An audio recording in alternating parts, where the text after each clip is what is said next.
முன்பு ஒரு காலத்தில் ராமசாமி அப்புறம் வள்ளின்னு கணவன் மனைவி இருந்தாங்க. அவங்களுக்கு பாலு அப்படின்னு ஒரு பையன் இருந்தான். இவங்களோட வேலை என்னன்னா விவசாயம் பண்ணுறது, அப்புறம் ஆடு வளர்க்குறது. அவங்க ஒரு ஆட்டை வளர்த்தாங்க, அது பேர் மோனிசா. ஏங்க, இந்த வாரம் கடைசி வரைக்கும் மோனிசா குட்டி போடாம இருந்தா பரவாயில்ல. கொஞ்சம் பயமாவே இருக்கு. ஏய், என்னாச்சு? குட்டி போட்டால் நல்லது தானே, அப்புறம் ஏன் கவலைப்படுற? நானே 4-5 குட்டி போட்டால் பரவாயில்லைன்னு நினைக்கிறேன். எப்போ போடும்னு எதிர்பார்த்துக்கிட்டே இருக்கேன். நீ என்னமோ இப்படி சொல்கிற? சீக்கிரம் குட்டி போட்டால் தானே குட்டிகளை வளர்த்து சந்தையில் நல்ல விலைக்கு விற்க முடியும். குட்டிகளை கெடாவா வளர்த்து விற்கிறத விட குட்டியிலே விற்கிறது தான் நல்லது. அதிக ஆட்டை நம்மளால் சமாளிக்க முடியாது. ஏங்க, செனாட்டை மேய்ச்சல் கூட்டிட்டு போக ரொம்ப பயமா இருக்கு. அடிக்கிற வெயில பாவங்க அது. மனுஷங்க மாதிரி தானங்க அதுவும். அதுக்கும் கஷ்டமா தானே இருக்கும். அதுதான் வீட்லயே கட்டி போடலான்னு நினைக்கிறேன். ஏமா, வீட்டில் கட்டி போட்டு அதுக்கெல்லாம் காவல் இருக்க முடியாது. நீ போய் வயல் வேலையை பாரு. வேணும்னா வயலில் ஒரு மரத்தடியில் கட்டி போடு, அதுக்கும் நிழல் கிடைக்கும்ல.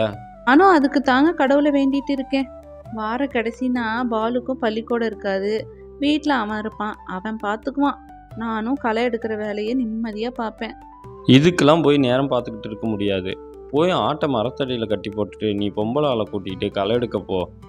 ஆள் இருந்தால் தான் வேலை ஒழுங்காக செய்வாங்க, இல்லைன்னா ஊர்க்கதையை அடிச்சுட்டு நேரத்தை ஓட்டுவாங்க. நீ இடையில அப்பப்போ வந்து ஆட்டை பார்த்துக்க. இவங்க 2 பேரும் இப்படி பேசிகிட்டு இருக்க, பாலுவும் அங்கே வந்தான். அவனும், அப்பா நான் வேணும்னா பள்ளிக்கூடம் போகாமல் மோனிஷாவை பார்த்துக்கிட்டு இங்கேயே இருக்கவா? மோனிஷா பாவம் தானே, வயலுக்கு ரொம்ப தூரம் நடந்து போகணும்ல. வீட்டிலே கட்டி போட்டுடலாம்ப்பா, நான் இங்கேயே இருக்கேன்ப்பா, கொஞ்ச நாளைக்கு மட்டும்தானே. ஏண்டா, இதை காரணம் காட்டி பள்ளிக்கூடம் போகாமல் இருக்கலான்னு பார்க்குறியா? ஆடு குட்டி போடுறதுக்கெல்லாம் காவல் காக்க முடியுமா? ஒழுங்காக பள்ளிக்கூடம் போகிற வேலையை பாரு. நீ என்ன மசன்னு நின்றுட்டு இருக்க? களை எடுக்க ஆளுங்க வந்துடுவாங்க. போ சீக்கிரம். பொம்பளை ஆள் கிடைக்கிறது எவ்வளோ கஷ்டம். இதில் ஆட்டை காரணம் காட்டிக்கிட்டு வீட்டில் உட்காந்துருந்தா விளங்கிடும். போய் எல்லாரும் வேலையை பாருங்க. இப்படி ராமசாமி திட்ட பாலுவும் பள்ளிக்கூடம் போக கிளம்புனான். வள்ளியும் வயலுக்கு கிளம்புனான். இந்த மனுஷனுக்கு யார் கஷ்டப்பட்டா என்ன, வேலை மட்டும் ஆகணும். மனுஷனா என்ன, ஆடுனா என்ன, எல்லாம் உயிர் தானே. இறக்கமே இல்லை இவனுக்கு. சேனா ஆட்டை கட்டி போட்டுட்டு எப்படி வேலை செய்ய தோணும்? நான் ஆட்டை பார்ப்பேனா வேலையை பார்ப்பேனா? என்னடி வள்ளி, நீ பாட்டுக்கு ஒத்தையா புலம்பிக்கிட்டு இருக்க, என்ன ஆச்சு? அது ஒன்றும் இல்லை ஆத்தா.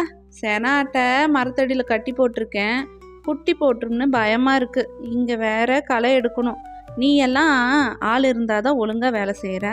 ஆள் இல்லைன்னா வெத்தலை போட்டு துப்பிட்டு நேரத்தை ஓட்டுறேன். என்ன பண்ணுறது? உன்னையும் இங்கே சேர்த்து மேய்க்க வேண்டியதாக இருக்குது. ஆத்தாடி, ராமாயி மருமகனா சும்மாவா இந்த வாய் அடிக்கிற? சரி சரி, நீ அளந்து போட்டுட்டு போ, நான் களை வெட்டி வைக்கிறேன். ஓசி சோறு தின்னா என்னோட உடம்புல ஒட்டாதுமா. நீ வேணும்னா சென ஆட்டை பார்த்துட்டு வா, நான் களை எடுக்கிறேன். உன்னைய சொல்லலாம் ஆத்தா, சில பொம்பளை ஆளை சொன்னேன். என்ன ஆத்தா பண்ணுறது? அந்த வேலையில் சும்மாவே உட்காந்து பழகிட்டு இங்கே வந்து வேலை செய்யவே மாட்டேங்கிறாங்க. இதெல்லாம் எங்கே போய் முடிய போகுதோ. பேசாமல் வாழை கரும்புன்னு போடுறத விட்டுவிட்டு தென்னம்பிள்ளையை நட்டு வைக்கலான்னு அந்த மனுஷங்கிட்ட சொன்னால் கேட்க மாட்டேங்கிறாரு. என்ன பண்ணுறது? சரியாத்தா, நீ வெட்டிட்டு இரு, நான் போய் ஆட்டை பார்த்துட்டு வரேன். சென ஆடு ஆத்தா, பாவமாக இருக்கு. இப்படி சொல்லிட்டு வள்ளி மோனிஷா ஆட்டை பார்க்க போனான். பக்கமாக போக போக குட்டி ஆடு கத்துற சத்தம் கேட்க அவளுக்கு ரொம்ப சந்தோஷம். என்ன, ஆட்டுக்குட்டி கத்துற சத்தம் கேட்குது? மோனிஷா குட்டி போட்டுட்டாளா? போய் பார்க்கலாம். இப்படி சொல்லிட்டு வந்து பார்த்தா அவளுக்கு ஒரு அதிர்ச்சி காத்திருந்தது. ஆமாம், மோனிஷா ஆடு செத்து போய் ஒரு கெடா குட்டியை போட்டிருந்தது. ஏங்க, உங்ககிட்ட படித்து சொன்னேனே, கேட்டீங்களா? இப்போ மோனிஷா வேற செத்து போச்சு. பாலு வந்தால் நான் என்ன சொல்லுவேன்? பையன் பாவங்க. என்னடி இப்போ ஆயிருச்சு? ஊர் உலகத்தில் இல்லாத இப்போ நடந்துருச்சு. ஆடுனா வெட்டதான்னு உனக்கு தெரியாதா? அவன் கூட சேர்ந்துக்கிட்டு நீயும் முதல்ல ஆட்டுக்கு பேர் வைக்கிற பழக்கத்தை விடுங்க. சரிங்க, இனிமே ஆட்டு மேலே பாசமே வைக்க மாட்டேன். செத்து போன ஆட்டை வயல்லையே புதைச்சிடலாம். ஆடு என்ன நோய் வந்தால் செத்துச்சு? குட்டி போட முடியாமல் செத்து போச்சு. அதெல்லாம் கறிக்கு வித்தாச்சு. நீ போய் மாட்டுப்பால் வாங்கிட்டு வா, குட்டிக்கு கொடுக்கணும்ல. என்னங்க, இரக்கமே இல்லாமல் இப்படி பேசுகிறீங்க? மனுஷனா கொஞ்சமாவது இறக்க வேணுங்க. அரக்க நாட்டை பேசுகிறீங்க. ஆட்டுக்கெல்லாம் என்னடி இறக்க வேண்டி கிடக்கு, பாலு கேட்டா செத்து போச்சுன்னு சொல்லாத, வித்துட்டான்னு சொல்லிடு, அவன் தான் ரொம்ப கஷ்டப்படுவான். இப்படி 2 பேரும் பேசிக்கிட்டு இருக்க பாலுவும் பள்ளிக்கூடம் விட்டு வீடு வந்தான். வந்த உடனே அவனும், அப்பா மோனிசா ஆடு என்ன பண்ணுதுப்பா, குட்டி போட்டுருச்சா? ஆமாடா தம்பி, ஆடு கெடா குட்டி போட்டிருக்குடா, பட்டியில் இருக்கு, போய் பாருடா. அப்படியா, ரொம்ப ஜாலி. மோனிசா என்ன பண்ணுது, குட்டிக்கு பால் கொடுக்குதா?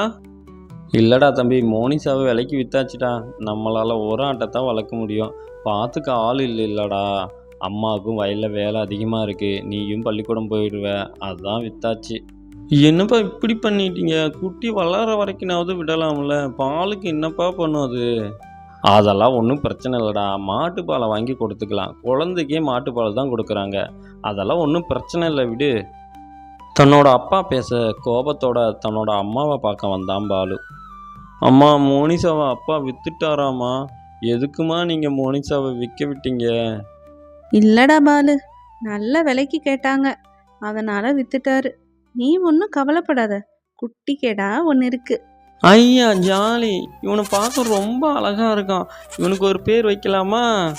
டே, அப்பா ஆட்டுக்கு பேர் வைக்கக்கூடாதுன்னு சொல்லியிருக்காருடா, பேர் வச்சா அவர் திட்டுவார், பேர் வைக்க வேண்டாம்.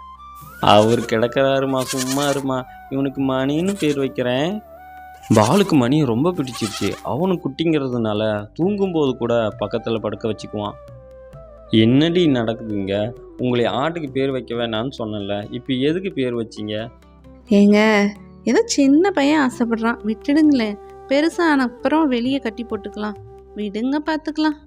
ஆனால் நாட்கள் ஆக ஆக மணிக்கும் பாலுக்குமான உறவு ஆழமாக போயிட்டே இருந்தது. பள்ளி விடுமுறை நாட்களில் கூட மணி கூடவே பாலு கழிச்சான். என்னடி இவன் எப்போ பார்த்தாலும் இந்த கெடா கூடவே அலையிறான், பசங்க கூட விளையாடவே போக மாட்டேங்கிறான், உனக்கு தெரியாதா ஆடு வளர்த்தா விற்றுருவோன்னு, நாளைக்கே நான் வியாபாரியை வர சொல்கிறேன். ஏங்க, கொஞ்ச நாள் போகட்டுமே, அவனும் ரொம்ப பாசமாக இருக்கான், கொஞ்ச நாள் விட்டு விற்றுக்கலாமே. வயலுக்கு உர வைக்கணும், காசு வேற இல்லை, நான் என்ன பண்ணுறது, இப்படியே வளர்த்துக்கிட்டே இருக்க முடியுமா? சரிங்க, உங்கள் விருப்பம், நீங்களாச்சு அவனாச்சு, என்னமோ பண்ணுங்க. டேய், மணி அப்பா விற்க போறாராண்டா, உன்கிட்ட சொல்ல சொன்னாரு. அம்மா என்னம்மா சொல்கிறீங்க, இவன் இன்னும் சின்ன பையனாத்தாம்மா இருக்கான், இப்போ போய் விற்கிறீங்களே, இன்னும் கொஞ்ச நாள் ஆகட்டுமா, இப்போ விற்றா உடனே மணியை வெட்டிடுவாங்களேம்மா. நான் என்னடா பண்ணுறது, காசு இல்லைன்னு விற்க சொல்கிறாரு.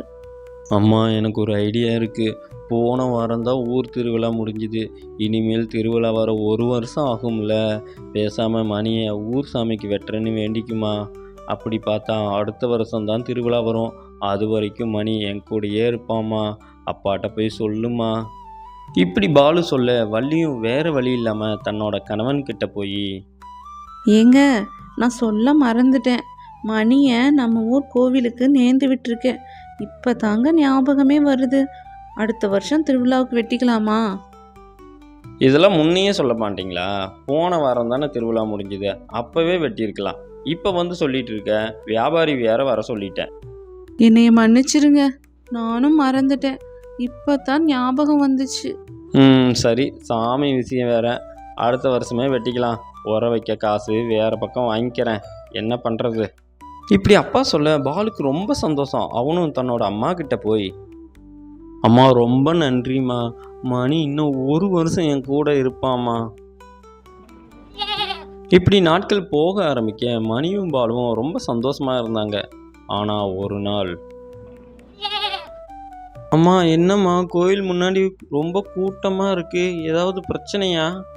கோவில் கும்பாபிஷேகம் பண்ணுறாங்களாம், அதனால் திருவிழா அடுத்த வாரம் வைக்கிறாங்களாம், அதுக்கு தான் கூட்டம் போட்டிருக்காங்க. இப்படி சொன்ன உடனே பாலுக்கு என்ன பண்ணுறது ஏது பண்ணுறதுன்னு தெரியல, ரொம்ப கஷ்டப்பட்டான். மணி, நீ மன்னிச்சிரு, நாளைக்கு உன்னை வெட்டிடுவாங்க, இன்னைக்கு ஒரு நாள் தான் நான் உன் கூட இருப்பேன், இதுக்கு மேலே என்னால் உன்னை காப்பாற்றவே முடியாது. இப்படி மணிக்கிட்ட சொல்லிட்டு வருத்தப்பட்டான் பாலு.